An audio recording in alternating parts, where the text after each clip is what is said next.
اللهم إنا نسألك العفو والعافية والمعافاة الدائمة في الدين والدنيا والآخرة. اللهم أحسن عاقبتنا في الأمور كلها وأجرنا من خزي الدنيا وعذاب الآخرة اللهم سلمنا لرمضان وسلم رمضان لنا وسلمه لنا متقبلا. اللهم سلمنا لرمضان وسلم رمضان لنا وسلمه لنا متقبلا.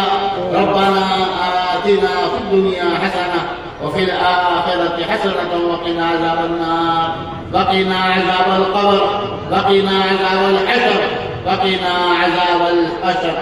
اللهم إنا نسألك من خير ما سألك منه نبيك سيدنا محمد صلى الله عليه وسلم، ونعوذ بك من شر ما استعاذ منه نبيك سيدنا محمد صلى الله عليه وسلم. وأنت المستعان وبك نستعين، وأنت المستعان وعليك البلاغ، ولا حول ولا قوة إلا بالله العلي العظيم.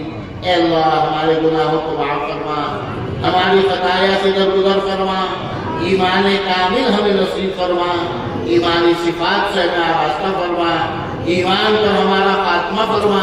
اے اللہ ایمان پر ہمارا خاتمہ فرما، اس کے خاتمہ کی دولت نصیب فرما، سوء خاتمہ سے ہماری پوری حفاظت فرما، قبر کے عذاب سے ہماری حفاظت فرما. اے اللہ جہنم کے عذاب سے ہماری حفاظت فرما، جنت الفردوس اور اس کی نعمتیں ہمیں نصیب فرما، اپنی رضا کی دولت ہمیں نصیب فرما، اپنی ناراضگی سے ہماری حفاظت فرما. السلام علیکم سامعین، یہ ویڈیو آپ نے سن لی.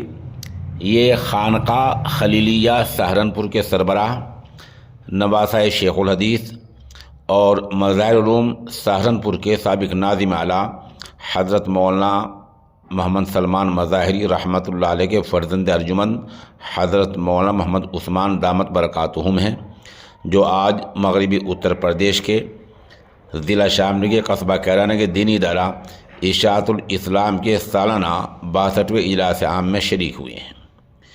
آپ نے دعا کرائی ہے اور ماشاءاللہ مولانا عثمان صاحب نے قرآن کریم کے عظیم دولت ہونے پر، عظیم نعمت ہونے پر، اللہ کے نعمتوں پر بصیرت افروز خطاب کیا ہے.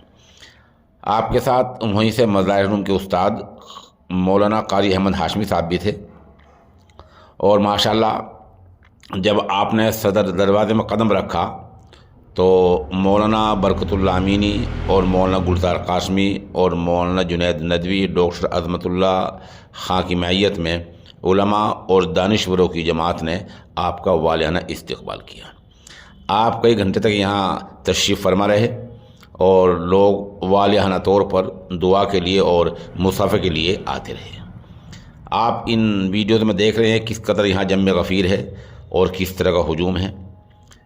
اشاعت الاسلام میں آج 11 طلبہ کی تکمیل قرآن اور 42 طالبات کی تکمیل قرآن ہوئی ہے.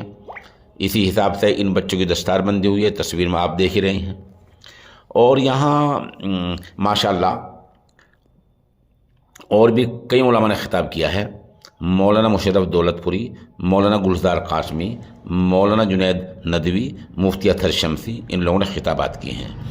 ادھر یہاں جو اور لوگ شریک ہوئے ہیں وہ جامع مسجد کیرانہ کے امام خطیب مولانا طاہر مظاہری، اور ادھر مدرسہ سلیمانیہ عیدگاہ کہان کے محتمم مولانا سید ابوالحسن ارشد دامت برکاتہم، مفتاح العلوم جلال آباد کے محتمم قاری ولی اللہ خان شیروانی دامت برکاتہم، مولانا ایوب مفتاحی، مولانا عمران رشیدی، مولانا فرقان، قاضی عبدالرحمن وغیرہ کے نام قابل ذکر ہیں. اجلاس کو کامیاب بنانے میں ڈاکٹر عظمت اللہ خان، شاذر خان، ڈاکٹر عامر خان، حافظ انتظار وغیرہ نے نمایاں خدمات انجام دی ہیں. یہ اجلاس مولانا سید عثمان دامت برکاتہم کی دعا پر ہی اختتام پذیر ہوا ہے. آخر میں ادارے کے محتمم مولانا برکت اللہ امینی نے تعلیمی اور مالی رپورٹ پیش کی، جس پر حاضرین نے اطمینان کا اظہار کیا. ادارے کے نائب محتمم ماسٹر سمیع اللہ خان نے حاضرین کا شکریہ ادا کیا.